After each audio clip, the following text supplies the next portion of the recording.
Hey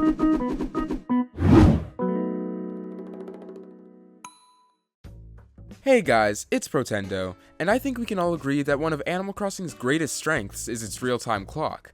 No offense to any time travelers, of course, since at the end of the day, you can play the game however you want to in the manner that brings you the most enjoyment. But personally, I'll never grow tired of seeing it begin to snow in real life and turning on Animal Crossing to see the same thing, or watching the grass begin to get greener after a long winter and realizing that the exact same thing is happening in my game.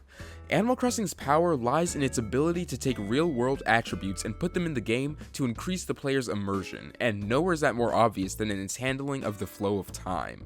And of course, with the real-time clock, you've got seasons, which for Animal Crossing means a whole lot of changes. Different creatures to catch, things to buy, events to take part in, holidays to celebrate, etc. So today, we're going to be taking a look at all of the seasons, how they're integrated into Animal Crossing, and how I'd rank them all. Before we get started, let me clarify that I'm not solely looking at New Horizons in this video, but how the seasons are done throughout the entire series. I only use New Horizons footage this much because it's the easiest to get and the nicest to look at. But with that said, let's get into the ranking. Coming in at number 4, we have Winter. As we get into the last place season, I should make it clear that I love every season in these games, even if I do think some are weaker than others. Winter is a prime example of that.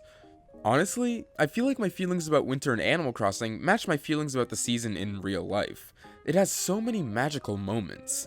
That first snowfall in Animal Crossing is gorgeous, and I love hopping on in early December to find that the ground is completely white. Winter also has some of my favorite fashion in Animal Crossing. I love bundling up my character with coats and toques to make him look really prepared for cold weather. And in past games, coming in from the snow to get a coffee at Brewster's was incredibly atmospheric and cozy. And I haven't even mentioned the best part of the season yet. In real life, I'm a huge Christmas fanatic, and that definitely carries over to AC. Toy Day, specifically the New Leaf version, is easily my favorite holiday in the entire series. I love having to pay attention throughout the month of December to the presents your animals want so that you can succeed in making them happy on Christmas Eve. Oh, and that music, don't even get me started on that gorgeous theme, it's pure magic. But Winter does have a lot of downsides to it as well. One major thing are the visuals. While the snow is charming for the month of December and maybe a little bit of January, it ends up sticking around for way too long to the point of becoming visually dull.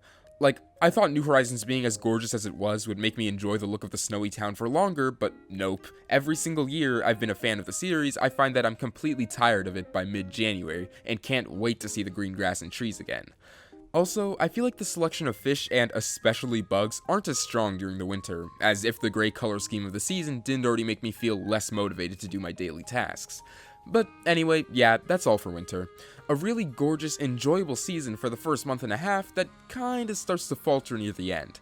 Still enjoyable because it's Animal Crossing, but definitely the weakest of the bunch in my mind. Next up, at number 3, we've got Spring.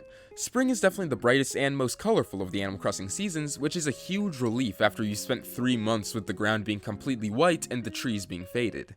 Seeing the world begin to gain its life once more after a long winter is really beautiful, and Animal Crossing nails that feeling perfectly. When you enter the game and see that green grass for the first time in months, wow, the feeling's hard to match. This is also the season when butterflies, ladybugs, and other recognizable creatures begin to make their appearance, further pushing the concept of the season being a sort of return of all nature. Plus, we get Bunny Day and sometimes Festival.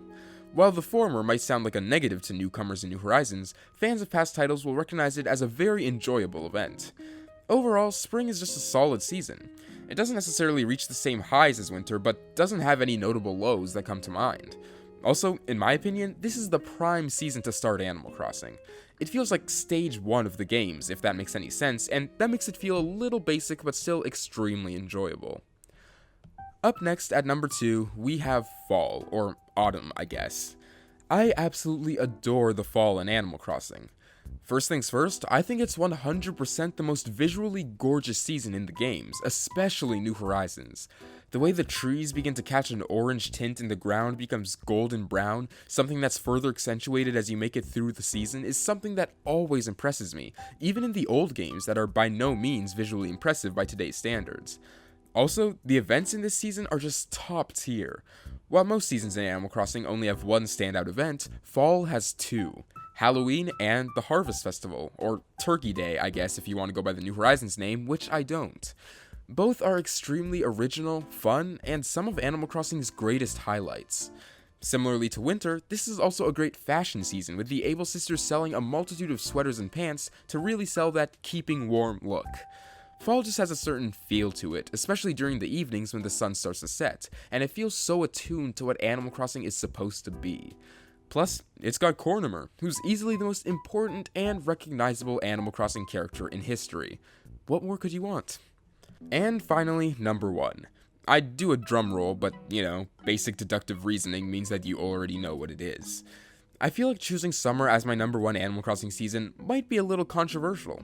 I mean, it doesn't really look all that visually interesting. It doesn't have any notable holidays or special characters appear during its 3 months. What makes it so special to have it placed above every other season and be named my all-time favorite season in the entire series?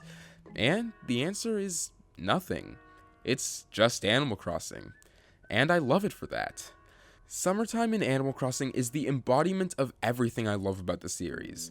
It doesn't do anything to majorly stand out against the competition, but that normalcy creates the perfect Animal Crossing experience. The atmosphere during the summer is just wonderful. The moment that you leave your house in the afternoon, evening, and night, you can hear the cicadas chirping and beetles buzzing, adding a whole new chorus to the game's hourly music and making the game's connection to nature feel even more powerful. The skies are clearer than ever, making every day and night feel open with possibilities and wonder. And the creatures available in this season are easily the best of them all. Of course, there's the aforementioned cicadas and beetles, which are a joy to catch as you try to track down their noise to find their hiding place. But then, fishing brings its own charm as well, allowing you to catch literal sharks, adding a whole new level of intrigue and excitement to the activity. And while the summer doesn't contain any real holidays, at least here in the Northern Hemisphere, it still has tourneys and the Fireworks Festival, the latter of which is really a treat because of how different it is to the other events in the series, giving you something to look forward to every week in the month of August. Now, I can't say that nostalgia doesn't play a part in this because I think it does, but summer nights are literally my favorite time to play Animal Crossing. There's something so cozy about it, something deeper that I can't fully explain. There's just this level of freedom and beauty to it that's hard to properly articulate with words. All of these things come together to make summer my favorite Animal Crossing season by a long shot. It may not be the most distinct of the 4, but it makes up for all of that in its atmosphere and immersion, 2 things that I value most in Animal Crossing. But honestly, if December itself was a season, it would probably be here at the top. Anyways guys, that's about it for this video. As always, I'd love to hear what you think. What are your thoughts on my season ranking? And how would you rank the seasons in Animal Crossing, be it from a singular game or the series as a whole? Let me know in the comments below, and I'll see you all later. Protendo, out.